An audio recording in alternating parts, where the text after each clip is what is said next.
Bapak-bapak, ibu-ibu, kaum muslimin dan musliman, jamaah salat subuh Masjid Agung As-Salam Kota Lubuk Linggau rahimakumullah.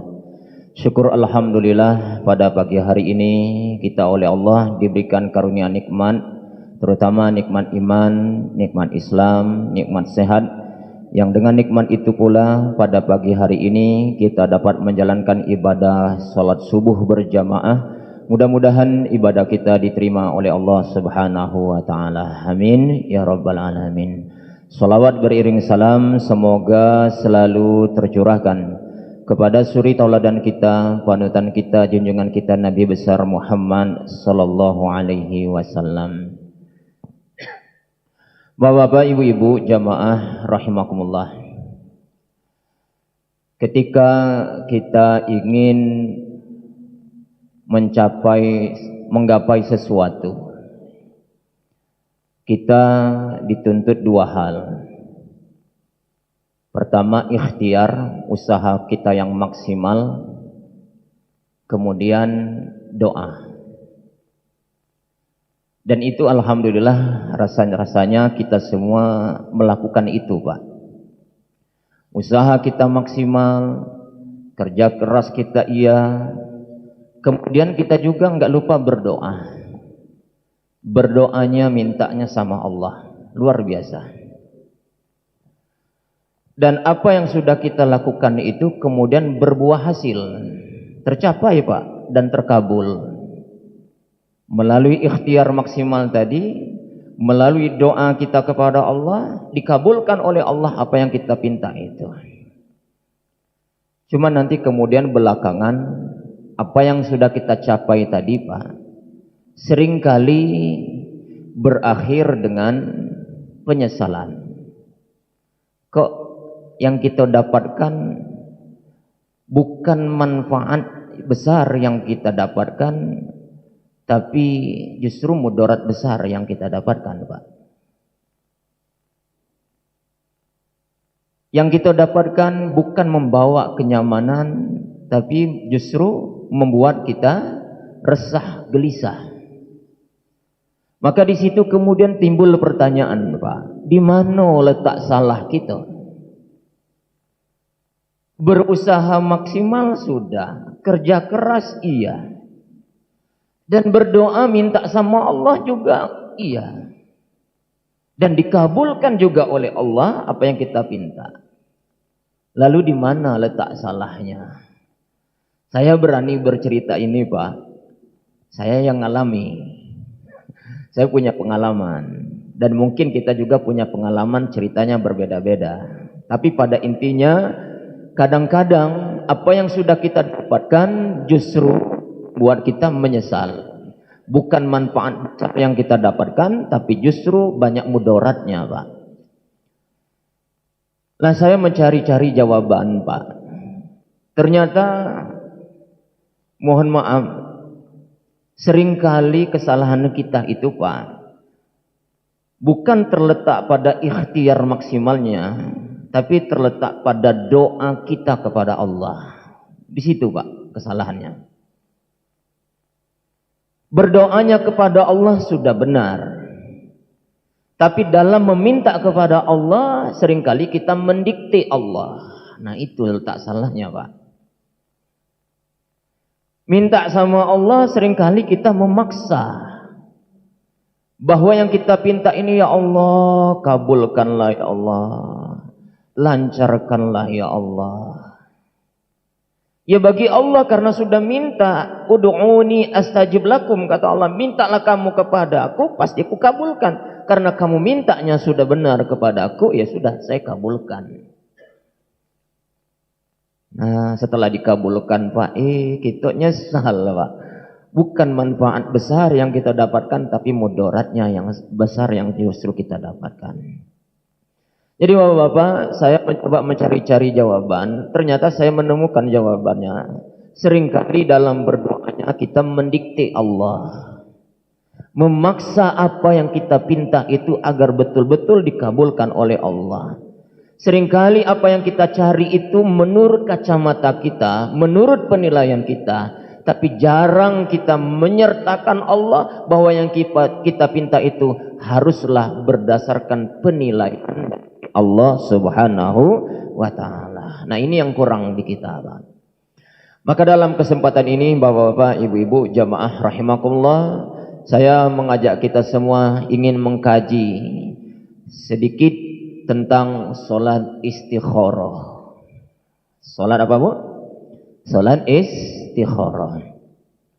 Secara bahasa, solat istikharah itu punya makna adalah tolabul khiyarati fisyai', meminta kebaikan dalam suatu urusan, dalam suatu perkara. Nah, di sini ada poin pentingnya adalah meminta kebaikan dalam apa yang kita inginkan.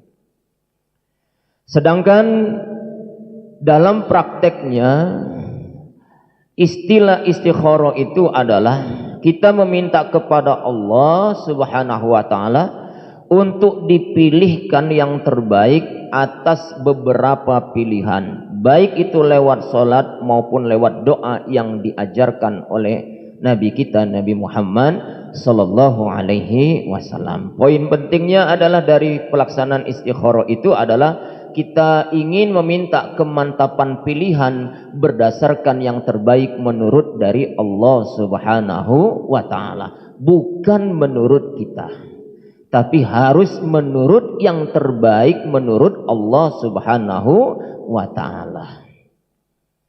Bapak-bapak, ibu-ibu, jamaah rahimakumullah, dasar hadisnya Rasulullah sallallahu alaihi wasallam menyebutkan dalam hadis, iza hamma ahadukum bil amri falyarka' rak'ataini min khairil faridah.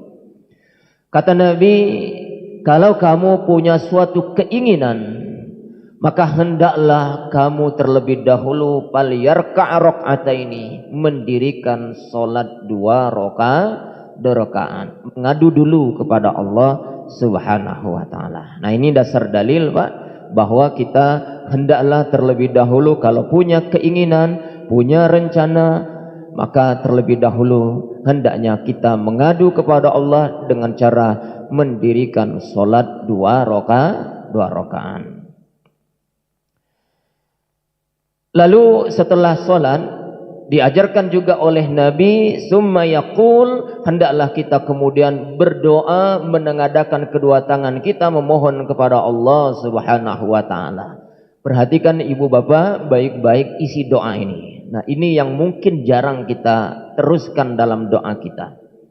Apa bunyi doanya? Allahumma inni astakhiruka bi ilmika wa astaqdiruka bi qudratika wa as'aluka min fadlikal azim fa innaka taqdiru wa la aqdiru wa ta'lamu wa la a'lamu wa anta 'allamul ghuyub.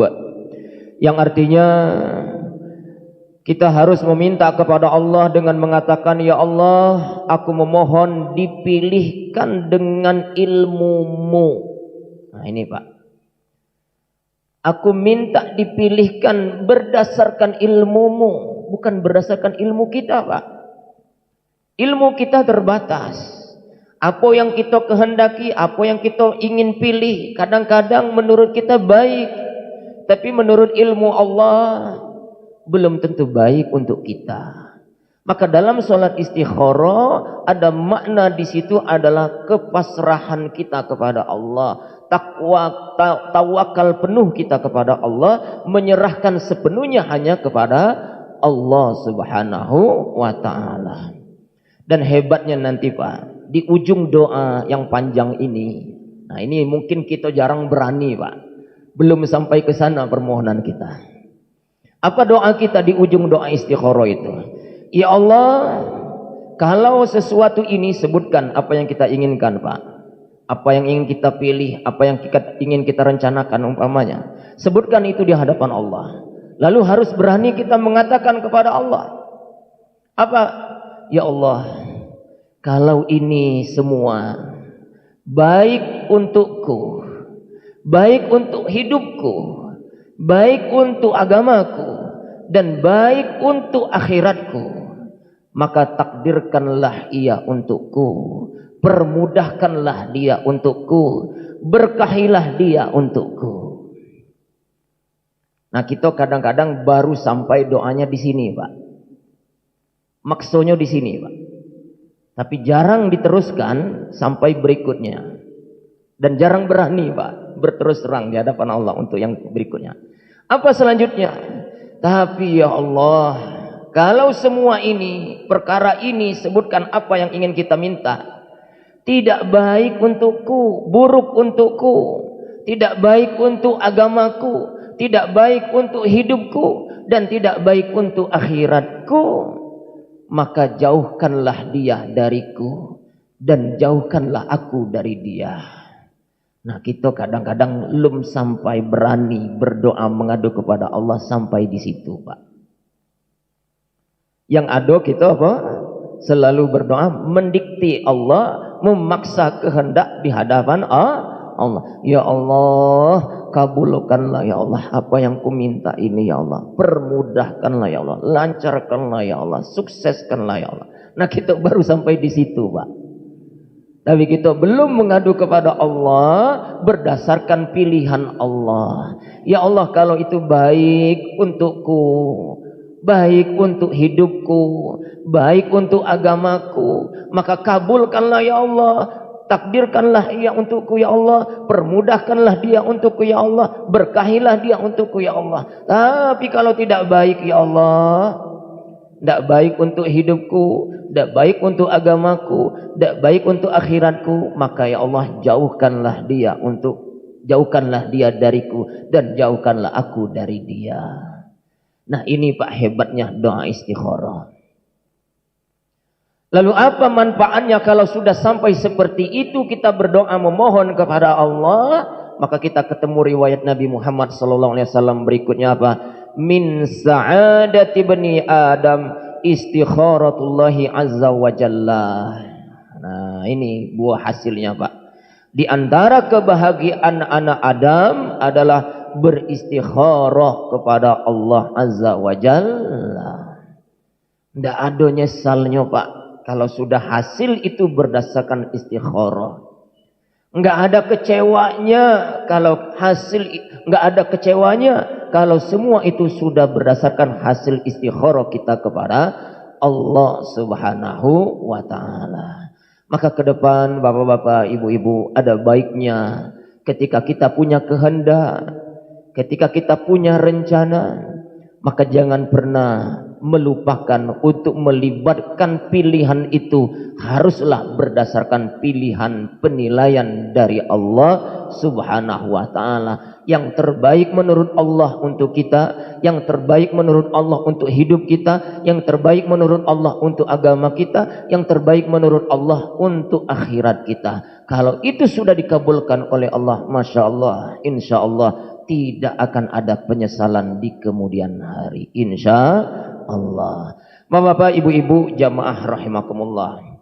Dengan cara apa kita kemudian beristikharah memohon kepada Allah?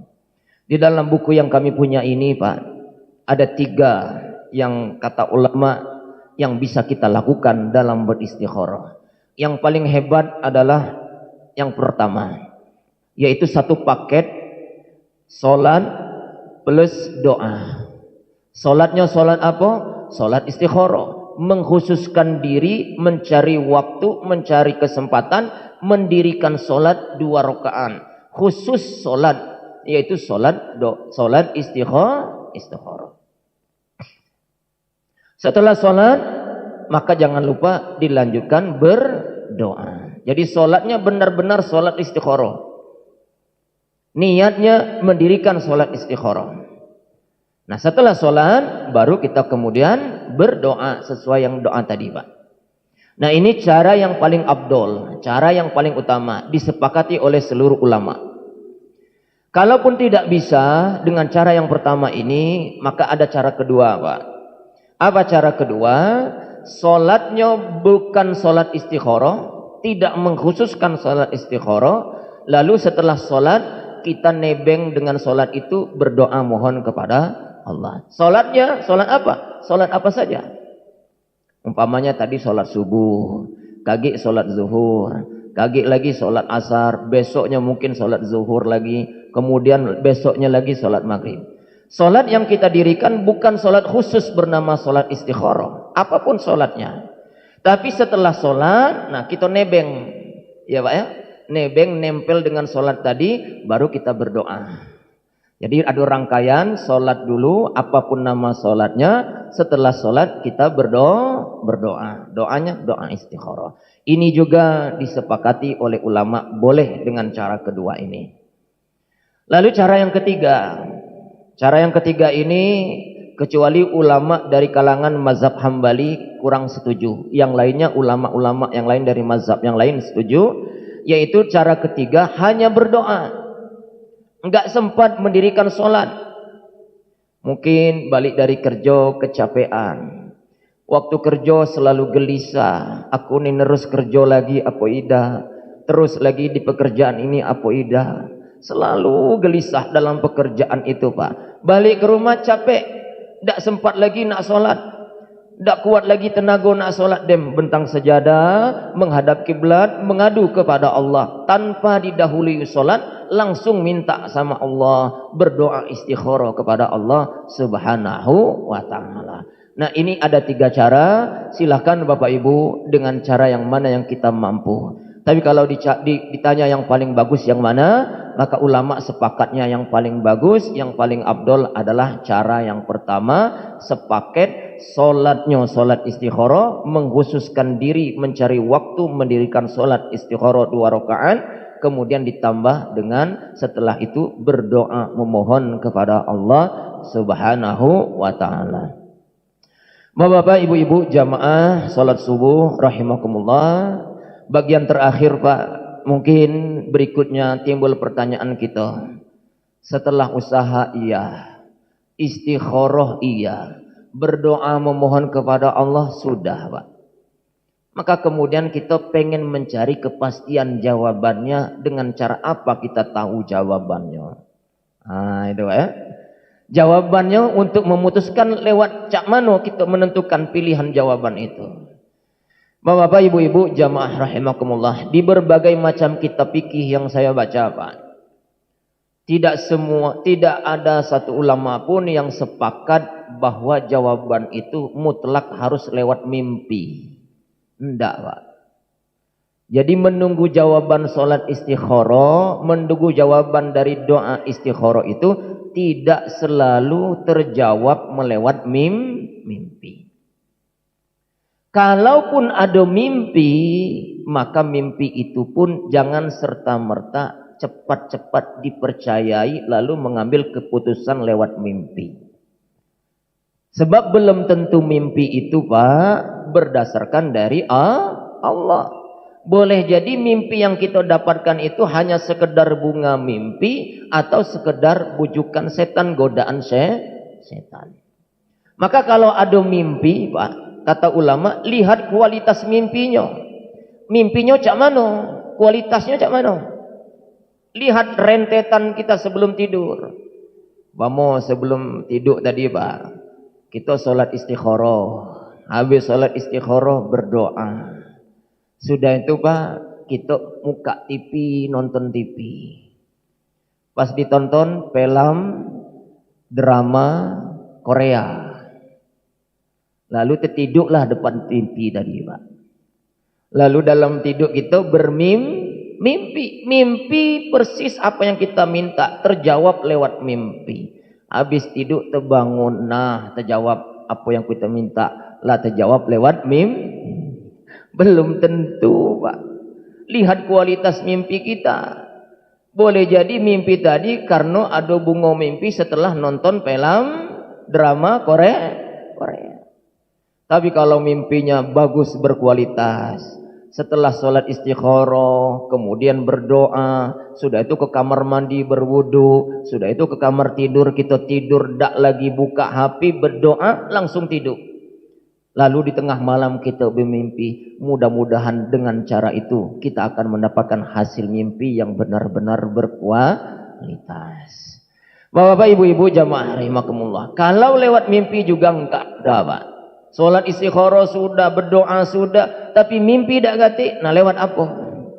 Lewat hati kata ulama. Kecenderungan hati kita lebih mengarah kemana? Terus tidak, terus tidak. Nanti ada kelihatan di dalam hati kita mana yang lebih dominan arahnya. Pilih A, pilih B.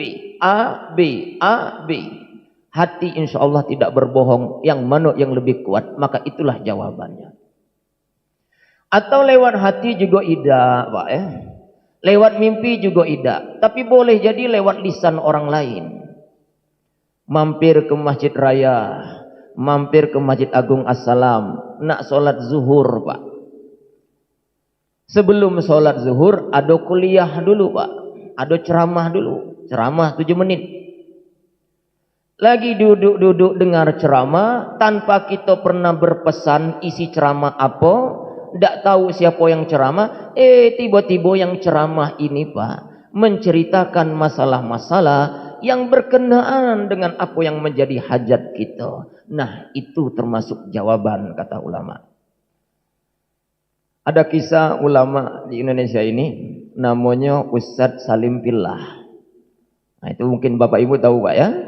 Nah, ini ulama ini, Pak, dulu pengen dapat jodoh.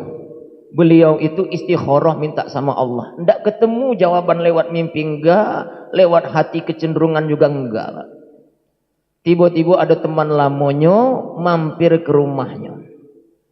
Teman lamonyo ini berceritalah tentang wanita yang baik menurut dia.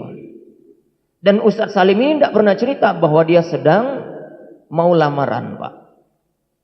Rupanya qadarullah, kawannya tadi yang mampir bercerita tentang wanita yang dicerita yang baik itu adalah calon pasangan dia. Nah, itulah termasuk jawaban. Jadi bapak-bapak, ibu-ibu, jawaban dari istikharah itu tidak selalu lewat mimpi, tapi boleh jadi lewat kecenderungan hati kita, boleh jadi lewat lisan orang lain. Tapi pada intinya dari doa yang kita minta, kita akan ketemu jawabannya adalah kalau itu terbaik menurut kita, maka insya Allah akan dipermudahkan oleh Allah Subhanahu wa Ta'ala untuk mendapatkannya. Tapi kalau tidak baik menurut Allah untuk kita, maka akan ada banyak sekali hambatan untuk mencapainya. Nah, itulah jawaban dari sholat istikharah. Mudah-mudahan kajian yang singkat ini ada manfaatnya. Mohon maaf atas segala kurang dan kepada Allah kami mohon ampun. Billahi taufiq wal hidayah. Wassalamualaikum warahmatullahi wabarakatuh.